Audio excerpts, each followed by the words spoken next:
I'm very honored to address this prestigious International Religious Freedom Summit 2024 and the luncheon hosted by the Washington Times Foundation and the Universal Peace Federation. I remember fondly being with you a year ago. I want to thank Ambassador Sam Brownback and Dr. Katrina Lantos-Sweat as the co-chairs of this Religious Freedom Summit. Both of you have already had tremendous careers. You provided real leadership, and I know when Callista was ambassador to the Vatican, we worked very closely with Ambassador Brownback on issues of religious freedom. I can't tell you how important I think it is that we recognize the threat all around the world to religious liberty.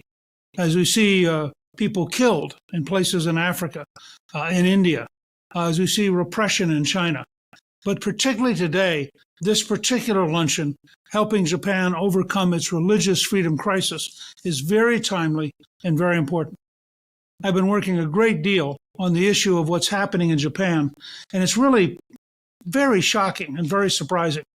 The Japanese had a long tradition since World War II of honoring religious liberty, of enforcing the rule of law, and of respecting the conscience of individuals. And yet now there's a real effort to dissolve the Family Federation, which was really founded in order to fight communism and to provide an opportunity for religious belief. The government now has spent over a year in deep investigations, and after that year of investigations, they've not found a single crime that justifies going after the Family Federation. But the political pressures and the dishonesty of the Communist Party of Japan and the dishonesty of the lawyers who made a living out of some 20 years of attacking the Unification Church and then the Family Federation, all of those risk overriding the rule of law. You know, when the Prime Minister announced on October 18th that the Unification Church could not be dissolved because there's no breaking of a criminal law, I sort of began to relax. Yet the very next day, he said, maybe we can use civil settlement cases to try to dissolve them. No, there's no provision for civil settlement to be a cause for dissolving. It has to be criminal, and the Prime Minister himself has admitted that there is no such criminal case. My team did a lot of research on this, and we take it very seriously. As many of you know, my wife, Callista, was ambassador to the Vatican. She has taken on religious liberty around the world as one of her major projects. What we discovered was that the dissolution effort was really started by the Japanese Communist Party, which as early as 1978 began attacking the Unification Church because the church's God-affirming message was directly contrary to the atheistic beliefs of the Japanese Communist Party, to end free speech and to end freedom of religion.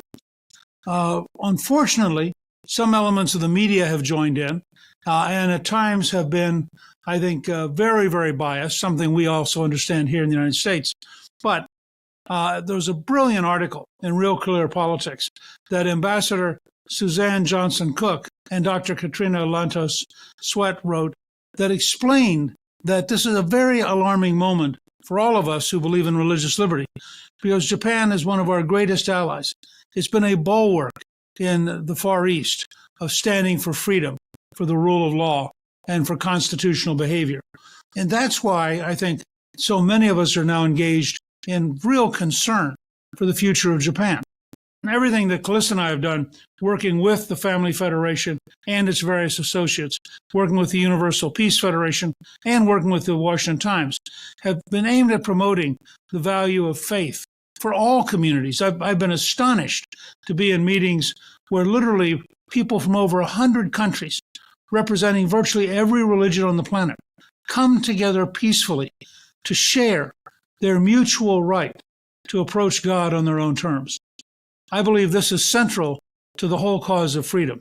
The core value of being able to approach God without interference really underlies all freedom. A government which can block you from approaching God can block you from anything.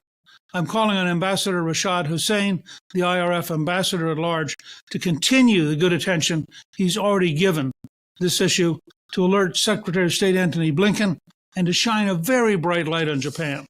We have to make sure that the Japanese government understands that this is a key test of the future of Japan, a key test of the future of religious liberty, and that to close down an organization as a deliberately political act of retribution is a profound undermining of the very basis of freedom. And I so much appreciate all of you being involved in this important cause.